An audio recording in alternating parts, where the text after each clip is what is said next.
ka, wala akong problema dito. Ginagawa ko lang yung mission ko. Yan, anak mo, pagsabihan mo. Ma, rendahan mo yung babae niya. Nakapal mo ka. Kung nakaasta, akala mo kung sino? Bastusin ba ako sa sarili kong bahay? Honey, hindi mo kaaway si Precious. Kakampi mo siya. Siguraduhin mo lang na. Dahil kapag hindi na tinuyang babae niya, kami ang magtutuos. Saan basurahan mo ba napulot niya? Ha?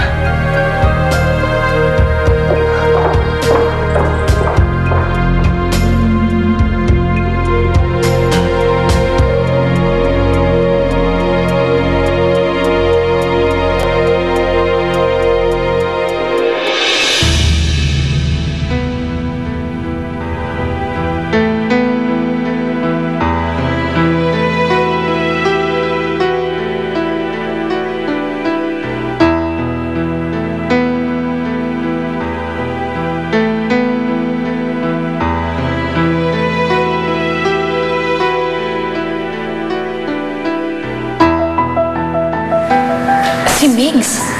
Kapatid mo si Migs. Oo. Malaking kasalanan sa akin ni Migs. Meron akong girlfriend dati. Si Grace. Papakasal na sana kami.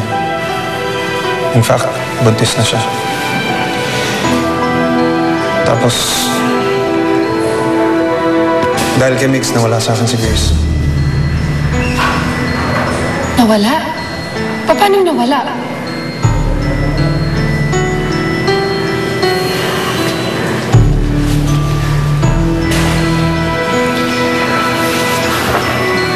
Si Migs ang may kasalanan kung ba't namatay si Grace.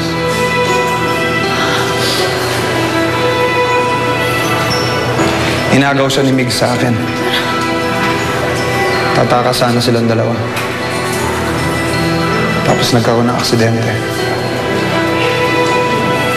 Si Grace lang namatay. Mula nun, nagtago na si Migs. Hindi na siya nagpakita. Malamang dahil guilty siya. Matagal na panahon ko siya bago nahanap. Tapos nung nakita ko siya, nalaman ko na nanliligaw siya sa'yo. Alam mo ba kung anong kinakatakot ko talaga, Chel?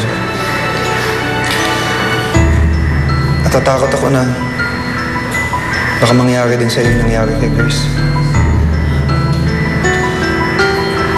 Kaya gano'n na lang ang pagbabantay ko sa'yo.